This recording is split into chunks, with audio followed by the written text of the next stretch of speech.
আসলে মানে বিশেষ করে আমাদের রমজান মাস আসলে আমাদের একটা জিনিস আমাদের মাঝে উকি দেয়, সেটা হচ্ছে ইফতার প্রথা। আমরা অনেক সময় দেখা গেছে যে মেয়ের বাড়ি থেকে জোর করে কিন্তু আমাদের এক শ্রেণীর লোক আছে যে ইফতার আনার জন্য চাপ দেন।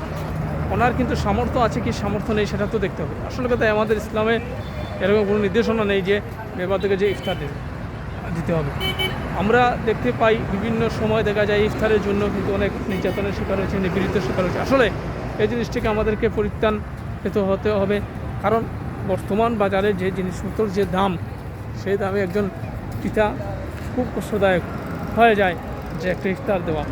কাজে এই বিষয়টাকে আমাদেরকে পরিত্রাণ করতে হবে। মনে রাখবেন, যিনি ইফতার দিবেন ওনারও যেমন কষ্ট, আর যিনি ইফতার খাবেন ওনারও কষ্ট। আর বেশিরভাগ ইফতার কিন্তু অপচয় হয়, বুঝছেন। আপনি রুচিয়া রাখার আগে মনে করবেন যে ইফতারের আগে যে আমি সব খেয়ে বলবো, যখন ইফতার সামনে আসবে তখন দেখা যাবে সামান্য খাওয়ার পর দেখা গেছে আপনার পেট ভরে গেছে, বাকিটা হয়ে যায় অপচয়। কাজেই ইফতারের জন্য চাপ দেবেন না, ইফতার পর থেকে আমাদেরকে বেরিয়ে আসতে হবে। সেই কথা আসলে শেষ করলাম। ধন্যবাদ সবাইকে।